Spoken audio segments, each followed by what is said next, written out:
So, this is not quite so much of a regular sort of video as it is more a general sort of discussion video.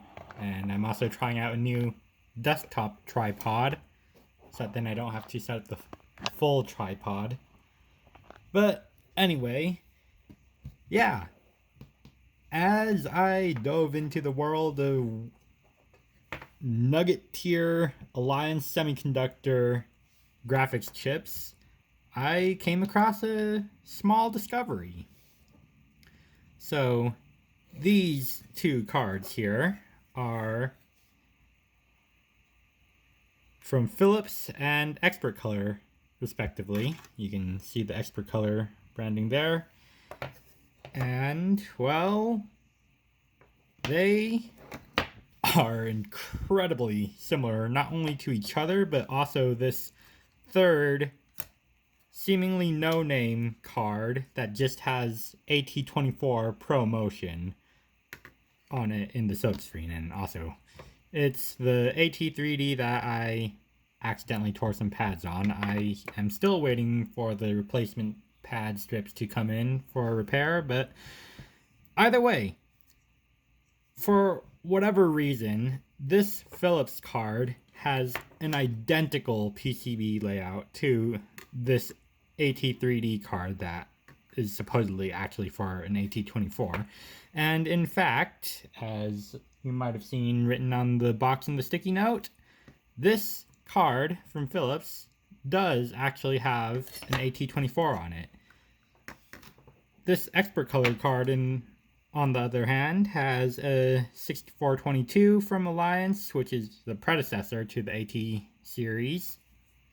But outside of some minor PCB differences, such as this transistor being a little bit lower and just a few other components being moved around a little bit, as well as an extra capacitor in one spot, it too is virtually identical to the other two boards. And normally that's not really a thing that happens unless there is a singular source of design for each of these cards to draw upon.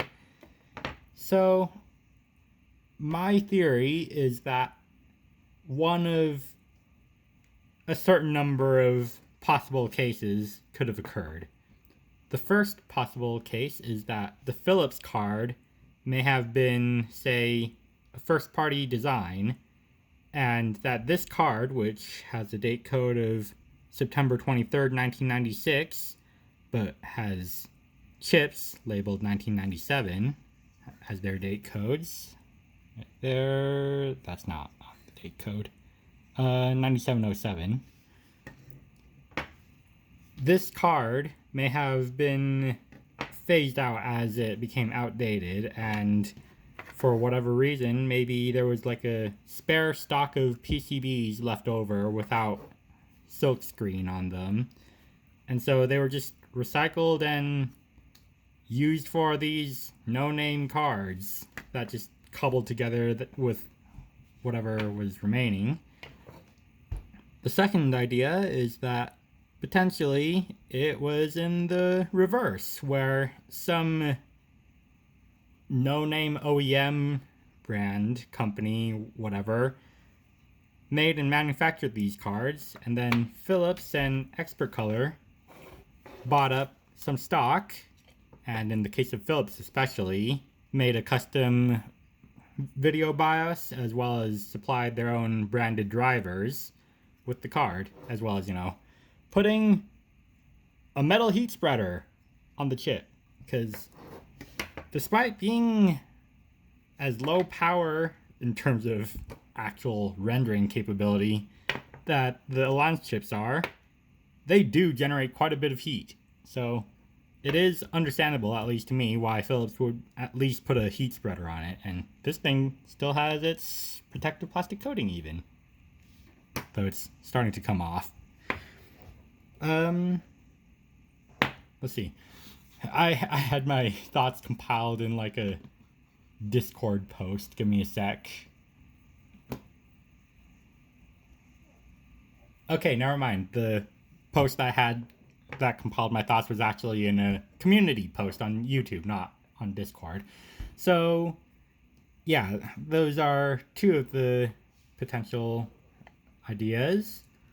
And the third, let's see, the third appears to mostly be talking about the possibility that maybe these were just like a reference design that were passed around by Alliance themselves rather than an OEM design from some singular third-party company.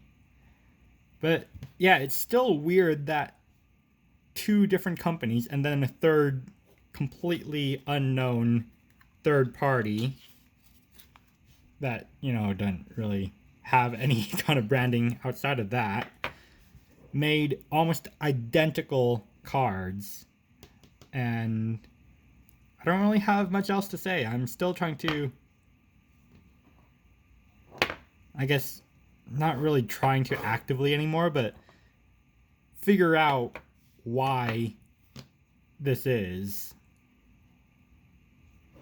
And I guess hopefully soon I'll have the equipment and stuff in to get this AT3D card working again.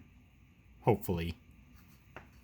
So that's all for this very rambly video. I don't have much more to say other than thanks for watching, and I will continue to be confused by this trio of cards.